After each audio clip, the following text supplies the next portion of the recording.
Hello friends, नमस्कार। Welcome to my channel. बहुत बहुत स्वागत है आप लोगों का हमारे चैनल एजुकेशनल एकेडमी पे। ठीक है, तो जैसा कि मेरा अभी चल रहा है टेस्ट सीरीज, ठीक है, मॉक टेस्ट चल रहा है जो ऑनलाइनर वाला। ठीक है, तो आज मैं ये कह रही हूँ कि अब आप लोगों को 150 वाली प्रैक्टिस चाहिए कि नहीं चाहिए, उसके लिए आप कमेंट कीजिए। ठीक है, 150 वाली प्रैक्टिस चाहिए कि नहीं चाहिए, उसके लिए कमेंट कीजिए। ठीक है, और जो लोग अभी तक चैनल से नहीं जुड़े हैं जुड़ जाएं, क्योंकि चैनल से जुड़ने में कोई भी खर्चा नहीं लग रहा है आप लोगों का। ठीक है, आप लोगों का खर्चा के अलावा उल्टा आप लोगों का फायदा होने वाला है। ठीक है, तो यहाँ पर कोई कोर्स नहीं बेचा जा रहा है। ठीक है, और जो लोग टेलीग्राम चैनल से जुड़ रहे हैं उनको भी पीडीएफ फ्री मिल रही है। ठीक है, फ्री में पीडीएफ आप लोग डाउनलोड कर सकते हैं।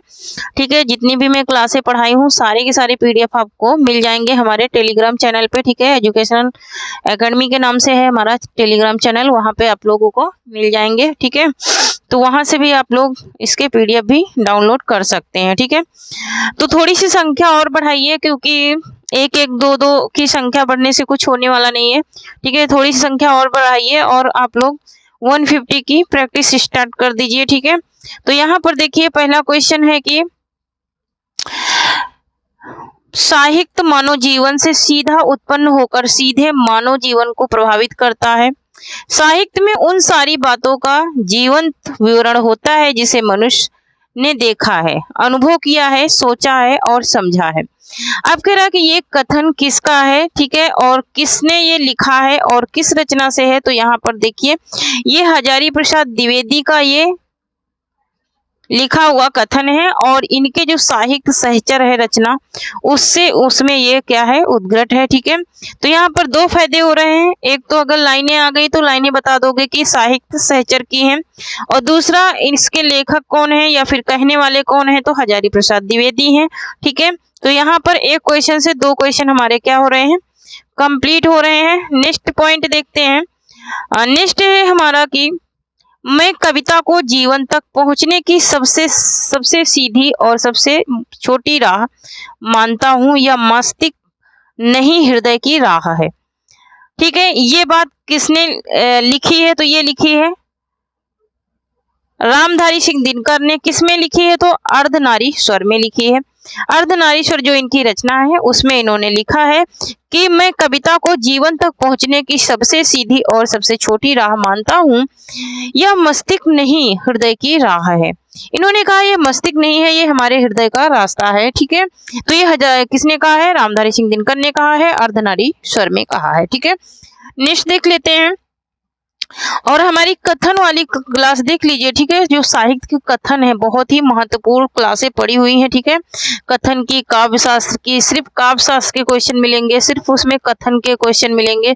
ठीक है, तो वो क्लासें देखिए। ठीक है, उनके पीडीएफ भी मैं डाल चुकी हूँ। ठीक है, तो क्लासें भी देखिए, उनसे आप लोगों को बहुत फायदा होने वाला है। यहाँ पर कोई भी चार्ज मैं नहीं मांग रही हूँ, सिर्फ आपको 3 काम करना है। एक तो सब्सक्राइब करना है, दूसरा शेयर करना है और तीसरा लाइक करना है। ठीक है, तो यहाँ पर देखिए कला सामाजिक अनुपयोगिता की अनुभूति के विरुद्ध अपने को प्रमाणित करने का प्रयत्न, अपारता के विरुद्ध विद्रोह है। ये आज्ञे ने किस में लिखा है, तो त्रिशंकु में लिखा है।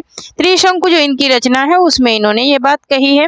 नेक्स्ट क्वेश्चन है कि कला और विषय क्या कह रहा है कि कला और विषय वस्तु दोनों ही समान रूप से साहित्य रचना के लिए निर्णायक महत्व ही नहीं है। निर्णायक भूमिका हमेशा विषय वस्तु की ही होती है। ये रामविलास शर्मा ने प्रगतिशील साहित्य की समस्याएं जो इन्होंने रचना की है, प्रगतिशील साहित्य की समस्याएं, वहां पर इन्होंने इन लाइनों को लिखा है।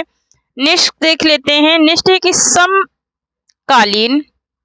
समकालीन समीक्षा की दोनों धारा वस्तुवाद और भाववाद का समन्वय का प्रयास किसने किया है ना, समन्वय का प्रयास किसमें हुआ है, तो ये रामस्वरूप चतुर्वेदी ने लिखा है। नेक्स्ट देख लेते हैं।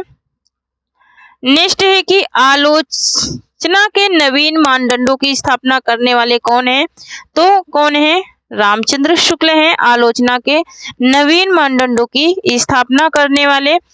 फ्रेंड्स यहाँ पर मोस्ट इम्पोर्टेंट ही चीज़ें मैं पढ़ाती हूँ, ये नहीं कि मैं इधर से प्रैक्टिस से कॉपी पेस्ट करी हूँ, उधर की प्रैक्टिस सेट से कॉपी पेस्ट करी हूँ, ऐसे कोई क्वेश्चन आपको नहीं मिलेंगे। ठीक है, कॉपी पेस्ट क्वेश्चन कोई भी नहीं मिलेंगे, जितने भी क्वेश्चन है ऑफिशियल बुकों से हैं। ठीक है, अगर आप लोगों को लगता है तो मैं बुक का भी पढ़ा देती हूँ। ठीक है, डिटेल में भी आप लोग को अगर पढ़ना चाहते हैं तो मैं तो हर वीडियो में यही बोलती हूँ कि आप लोग सिर्फ कमेंट तो करिए। जब तक आप लोग कमेंट नहीं करोगे तब तक हमें पता कैसे चलेगा कि आपको बुक का पढ़ना है या फिर सिर्फ प्रैक्टिस के रूप में पढ़ना है।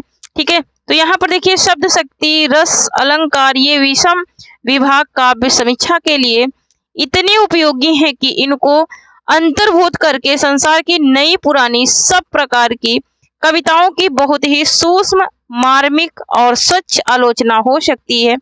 ये भी किसने कहा है?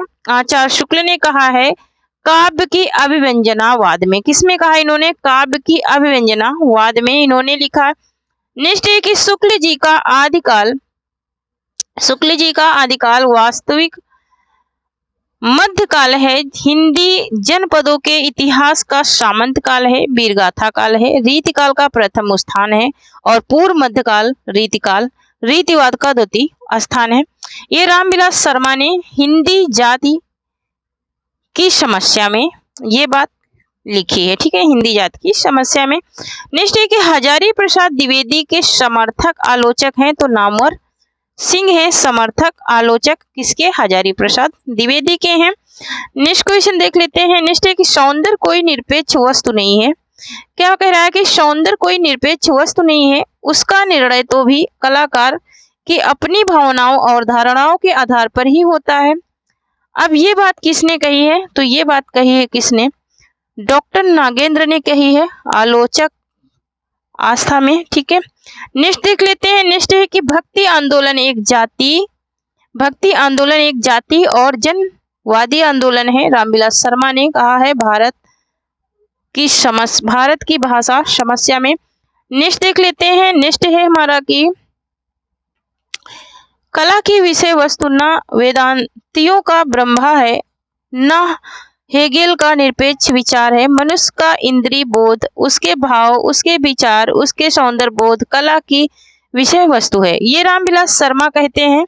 आस्था और सौंदर्य में इनकी जो आस्था और सौंदर्य रचना है उसमें ये बात कहते हैं, लिखते हैं। नेक्स्ट है हमारे कि जीवन एक विस्मयकार विभूति है।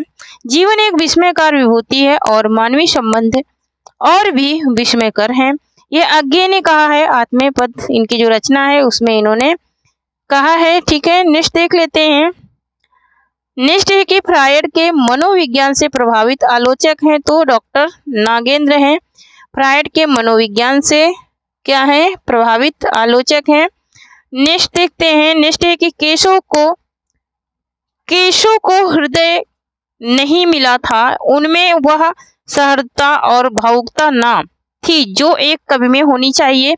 आचार्य रामचंद्र शुक्ल ने कहा है हिंदी साहित्य के इतिहास में। ठीक है, हिंदी साहित्य के इतिहास में इन्होंने ये बात कही है।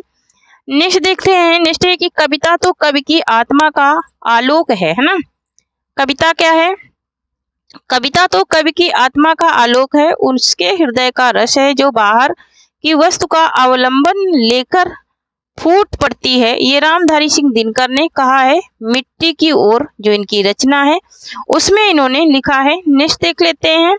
नेक्स्ट है कि साहित्य वस्तुता मनुष्य का वह उज्ज्वलित आनंद है जो उसके अंतर में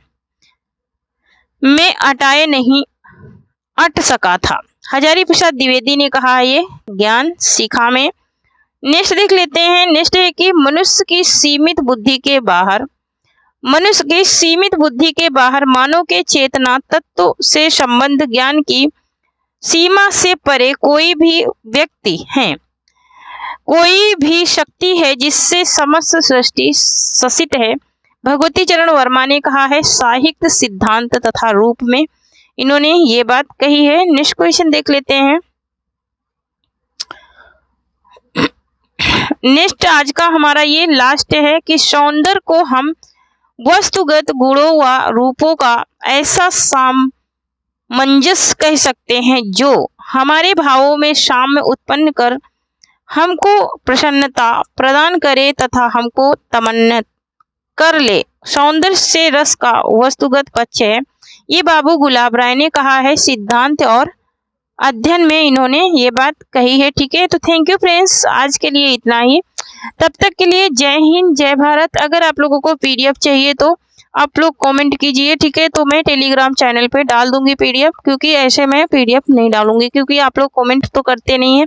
तो बोलते हैं ना कि खुद से जो चीज़ें दी जाती है ना, उसमें कोई इज्जत नहीं होती है ना। तो जब तक आप लोग बोलोगे नहीं कि नहीं हमको पीडीएफ चाहिए, तब तक मैं पीडीएफ अब नहीं सेंड करूंगी। ठीक है, और यही कारण है कि मैं पीडीएफ सेंड नहीं कर रही हूँ, क्योंकि आप लोगों का कोई भी मुझे रिस्पांस मिल नहीं रहा है और नहीं आप लोग कमेंट कर रहे हो। ठीक है, तो जब तक कमेंट नहीं करोगे कि हमको क्या चीज़ें चाहिए, किस प्रकार की क्लासें चाहिए, पीडीएफ चाहिए या नहीं चाहिए, टेलीग्राम से जुड़ रहे हो नहीं जुड़ रहे हो, तब तक मैं ये पीडीएफ नहीं डालने वाली हूँ। ठीक है, तो ठीक है, थैंक यू, जय हिंद, जय भारत। ठीक है, और अपनी राय जरूर लिख देना। ठीक है, अपनी राय जरूर लिख देना कमेंट में। ठीक है, थैंक यू, जय हिंद, जय भारत।